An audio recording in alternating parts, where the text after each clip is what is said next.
Welcome to Saturdays with Sir Rolland, your weekly training guild on how to slay the dragons of vice with the weapons of virtue.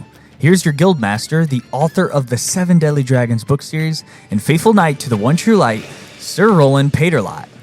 Greetings, young squires, maidens, moms, and dads. Today is the 13th day in the 12th month in the year of our Lord 2025, and it's a great day to learn the art of dragon slaying.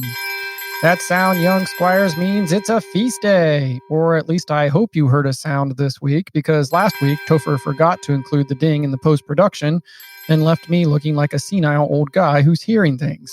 That's okay, though. I forgive him, because that is what dragon slayers do, right? Today, I asked Topher to ring the bell 4 times, because today is the feast day of St. Lucy, and this is a very special feast day of light and joy for me for 4 reasons. Number 1, St. Lucy's name means light. She was a young virgin martyr in the 4th century who served the poor and dedicated her life to Jesus at a time when Christianity was illegal. They tried to arrange a marriage for her to a pagan man, but she refused. As the legend goes, she was tortured and blinded. But miraculously, before her ultimate martyrdom, her eyesight was restored. Because of this story and the fact that her name means light, she is the patron saint of eye doctors. And guess what?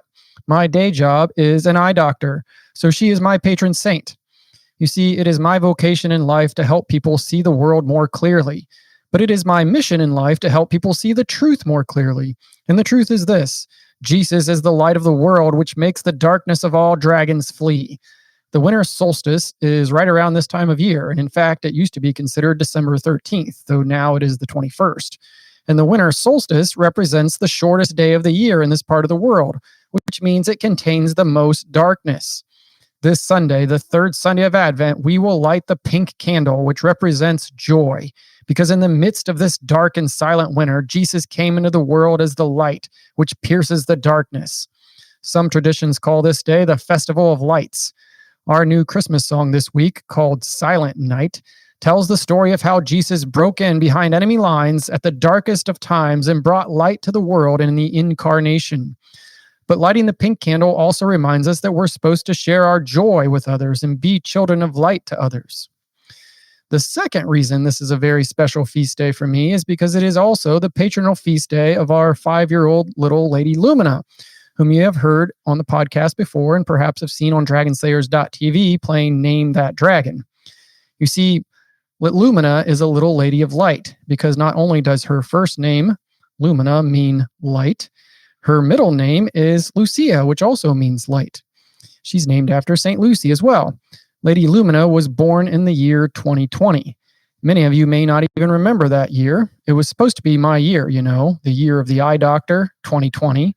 But instead, it became the year of a terrible pandemic. And now we're all just glad that 2020 is hindsight. But in the midst of that pandemic, after 8 years of waiting and through the intercession of St. Philomena, little Lady Lumena brought light to our world and reminded me that even the darkness of a pandemic can't stop the light from getting through. Light always wins in the end. And that is why we have so much joy this day, in anticipation that Jesus came to save us from the darkness of dragons, and he will come again.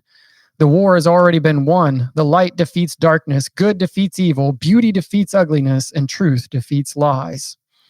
The third reason this is a very special feast day for me is because today would have been the 110th birthday of my grandpa, who I was named after, Rolland.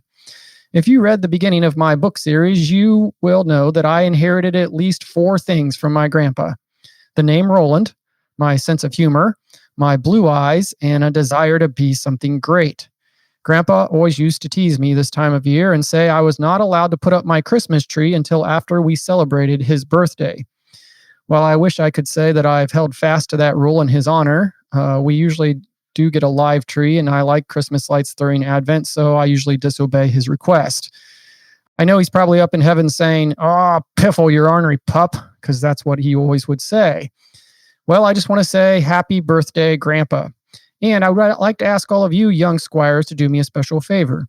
Could you pray for my grandpa today? Our prayers are powerful, and we should always pray for our loved ones who have passed, because they may need our prayers. Ask God to have mercy on his soul. After all, if it weren't for him, then this podcast wouldn't exist, and neither would my sense of humor.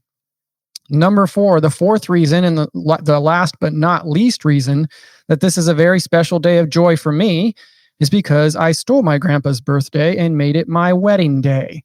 That's right. Today, December 13th, was the day I married Lady Melissa 21 years ago. Wait, no, scratch that. It's 22 years ago. Sorry, Lady Melissa. Time flies when you're having fun, and being married to Lady Melissa has been the greatest joy and adventure I could have ever asked for. She puts up with my puns and dad jokes. She makes me amazing food and really yummy beef jerky. She does Dragon Slayer retreats with me. She teaches our 5 young squires all of life's great lessons. She prays for me and offers sacrifices for me. And she inspires me to want to be a saint. In my humble opinion, she is the best wife in the whole world, and I love slaying dragons with her. So my challenge for you this third week of Advent is to consider the well-known acronym for the word joy and think about all the reasons you have to be joyful. J stands for Jesus. Jesus is our light and salvation. He came as a silent knight to fight the dragons of sin and death by offering his life for ours. I challenge you to turn off the lights and light those Advent candles, then sit in silence and darkness and think about how Jesus is the light of the world. Then, in the stillness, play our new song, Silent Night, and meditate on how Jesus conquers the darkness of dragons. The O stands for others. Think of all the amazing people God has given you. I think of my grandpa and my wife on this day, who brings joy to you. Thank God for those people, and then reach out to them with a kind word, a special gift, or a silent prayer of thanksgiving. And then Y stands for yourself. Praise and thank God for your amazing gift of life. Thank God for all the things you take for granted every day. Your ability to see, to touch, to taste, to hear, to smell, to run, to jump, to play, to love. What will you do with the life you were given and the opportunities you have to slay dragons and save souls? How will you respond to the love of Jesus and the love of your family and friends? How will you play your part in the greatest story ever told? How will you be a light in a dark world? How will you be a little dragon slayer?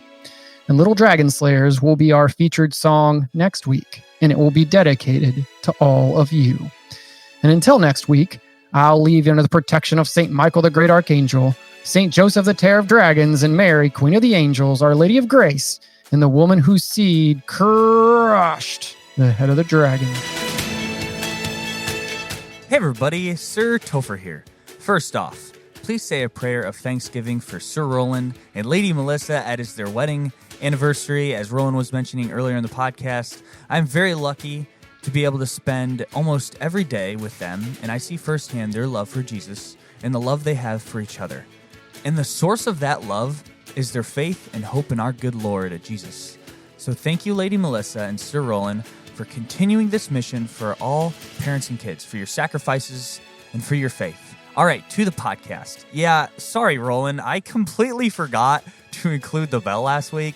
I know that probably made you look a little silly, but I make mistakes sometimes, so you're just going to have to bear with me on this one. Bear with me. Speaking of bears, like the four-legged, very plumped, grizzly kind, Rolland and I actually made a funny bear pun. If you want to see that, we posted it on our social media and Training Guild email to remind us to slay that inner blue dragon, the grizzly bear kind inside of all of us. Rolland could have gotten frustrated or mad, and he could have shown that on the podcast, but instead he turned it into a joy-filled joke. Rolland, I am grateful you showed real forbearance with me. Forbearance. Okay, none of these puns are probably landing, as Lady Melissa is probably smirking at Rolland right now at these puns, but she's probably laughing at how unbearable they are. Okay, I am done with that.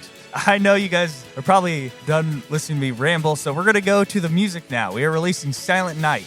And like I said last week, this is not night like the night sky. Think night, the kind of knight who goes to battle. And that knight, young squires, is Jesus. The full lyric video is on dragonslayers.tv. So here now is Silent Night.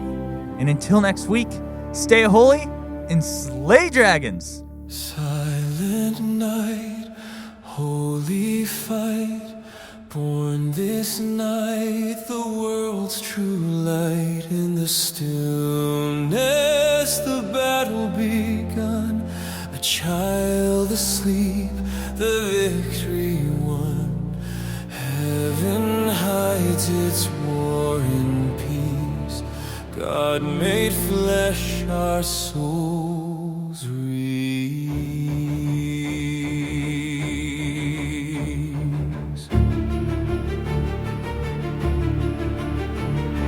Cradle small in Bethlehem's keep, while dragons proud.